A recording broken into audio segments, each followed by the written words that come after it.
Hello YouTube, it's your girl Kimberly. Thank you so much for coming back to my channel. In this video, we are going to discuss Fenty Beauty being partially up for sale. So it's been news articles about LVMH announcing they're interested in selling their shares of Fenty Beauty. What does this mean? What is the change? What is the focus? What do I think about it? And what do I think it means for the future of the makeup industry and for Fenty Beauty? So if you want to know more, keep watching. Thank you so much for clicking on this video. I truly appreciate it. Please hit the subscribe button. We're on the road to 5,000 subscribers. I cannot reach that goal without your help. So please subscribe if you like the video, and hit the notification bell. That way you'll be first to know when I post a new video or when I go live. Okay, so basically I will include a link in the description box below so you can read the full article. But basically the gist is that LVMH is putting out feelers in the market announcing that they want to sell their stake in Fenty Beauty. So Fenty Beauty is I think it's like 51% owned by Rihanna and then like 49% owned by LVMH. And they're now, LVMH is basically announcing on the market they want to sell their stake in the brand. Now, LVMH is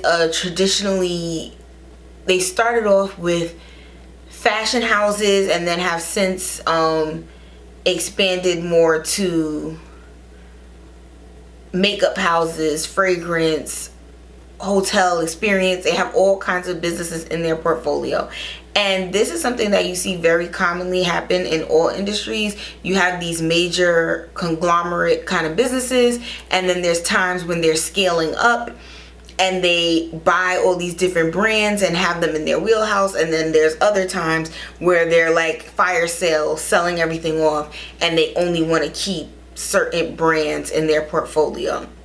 What it seems is being communicated is that LVMH wants to have a renewed focus on fashion houses and their fashion business, and that they're looking to deprioritize their holdings in the beauty industry. So there was a time where they had a whole beauty incubator as a part of LVMH, and brands were coming out of it, and there was a lot of activity with them in beauty. But I think now their focus now is they want to hyper focus more on their fashion houses businesses and focus less on the brands that are fully exclusively beauty. And I think another part to kind of take into consideration is that fashion houses also have makeup brands. So although LVMH does own all these other brands, the fashion brands that are their bread and butter, the Louis Vuitton, all of that, they have, especially now, Louis Vuitton just launched its first beauty brand with Pat McGrath. So I'm sure they're thinking that in terms of our beauty resources, we want to focus on the fashion house beauty brands, and then we can kind of eliminate these other brands from our portfolio in terms of what is going to be our main focus. It is being reported that Fenty, like, the sales are decreasing, that it's not as popular anymore, that it's not as one of the more active, known, discussed brands for them. So that also, I'm sure, is contributing to why they're in a position where they're going to just like try to offload it. There has been very little proof of concept for a long-term celebrity beauty brand. Really, Fenty was that first generation of the beauty brands, so nobody really knows what happens with a 10-year-old, 15-year-old celebrity-owned beauty brand, because this is the first generation of these kinds of brands and getting to this point. So for instance, the Rhode just launched Rhode just launched in Sephora. Elf is saying all these great things about, look at people buying Rhode and its most popular sales day for Sephora ever. And then on the flip side, all the people on TikTok are like, oh, it's giving me acne, I'm returning it, this is horrible, the product's so little, where's the blush? And it's like,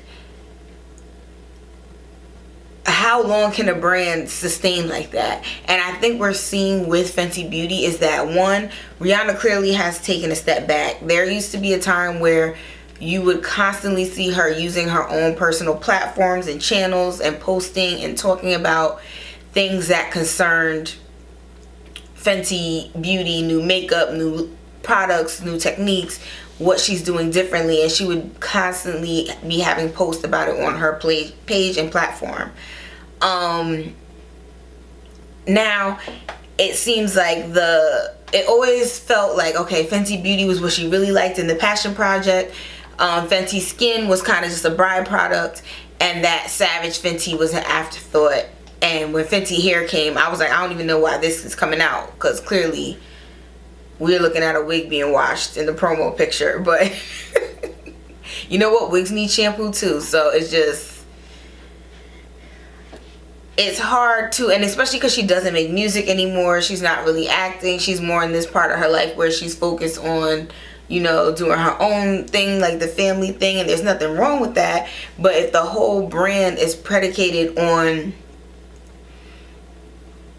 this celebrity created us, when the celebrity doesn't want to be as involved and doesn't want to do anything for the brand like they used to, or at least take a step back, how does the brand keep going? And I think that what she could have leaned into, or still can, who knows, maybe there's an opportunity to switch it up, is to basically say, like, these products are the best and that's why you love this brand, not just because of me. And I think that's what's happening with House Labs.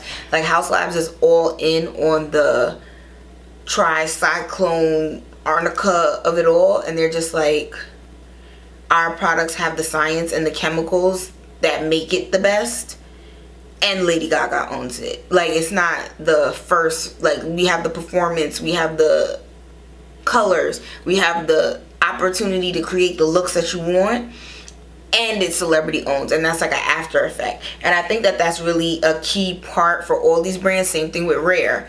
We have the Rare Beauty, their whole shtick, wear the everyday girl's makeup, a little color, a little fun, but nothing over the top, and we're owned by Selena Gomez. Like, it fits a different niche lifestyle brand cross section of the beauty market, and then the celebrity is the afterthought. And at first, Rihanna and Fenty Beauty, it was, we are the diverse, inclusive, cutting edge brand, and we're owned by Rihanna. But then after a while, every launch was lip gloss. And even now, they came out with the grippy primers and people are saying they don't even grip. Like, there's been so many missed marks with the brand, but it's like another gloss bomb, another gloss bomb, another gloss bomb, and it's like, all right, we get it. We love Gloss Bomb, it's amazing, but now you're just mixing different shades with glitters. Like, they're not even new original shades coming out. The holiday collections are having re-promotes. Like, it's literally just shuffling the existing lip glosses in new packaging and different glitters inside. Like, there hasn't been anything, especially looking at like the Ethereal Eyes palette from Makeup by Mario, Master Mattes by Makeup by Patrick Ta. I'm like, all of these things are things that, like, Fenty, you could have did that. To this day, we still don't have Fenty eyeshadows that are good.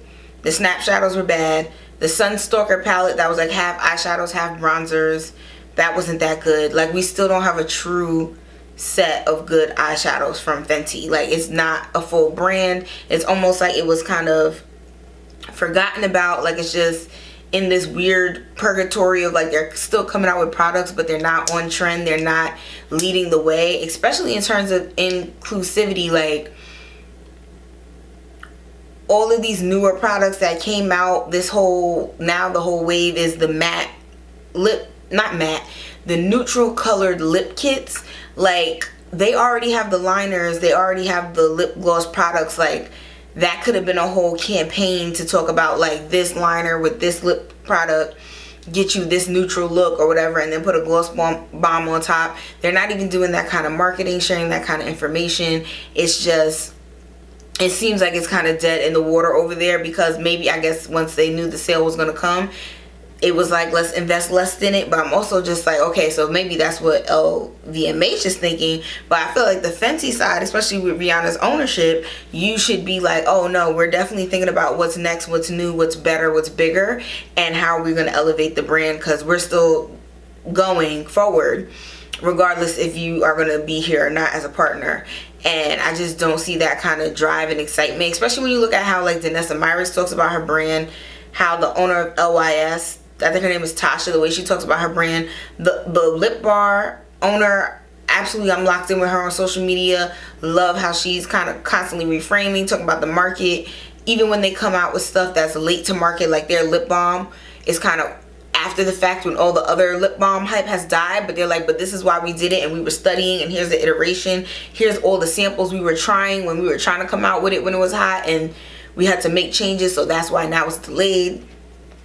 All of this kind of context into the business and her excitement, her drive, and her passion, and you see it going through. And at this point, every brand has to have a face. Like, either the face is going to be of the people and the influencers, and you're going to send out massive PR to have everybody really engaging and loving your stuff, or it has to be a brand leader, brand head, CEO, or just even make a chief creative director. Like, if Rihanna's position was at a certain point, I want to take a step back because I don't want to be all in the business anymore. She should have been priming lead makeup artists or somebody for years to be like our go-to person instead of Rihanna, because we're not going to see her as much.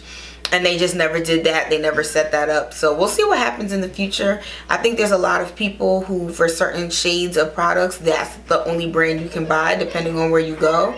So I really see people kind of being entrenched with the brand, and that's something that is not going to change anytime soon.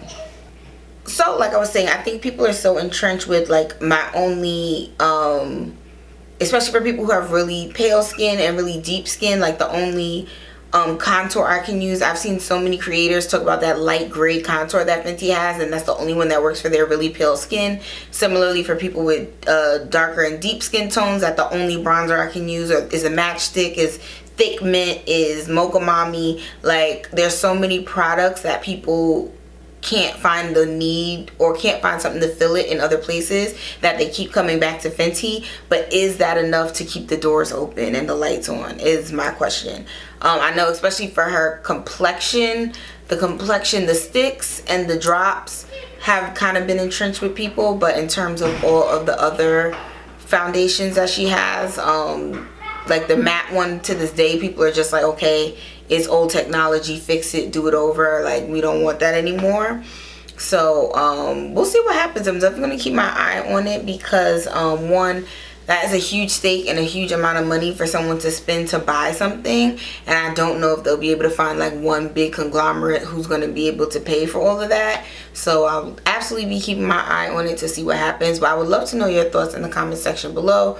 What do you think the potential sale of half of Fenty Beauty will mean for the brand and also for the industry? All right, so thank you so much for taking the time to listen to my 2 cents. I'll see you in the next video. Bye.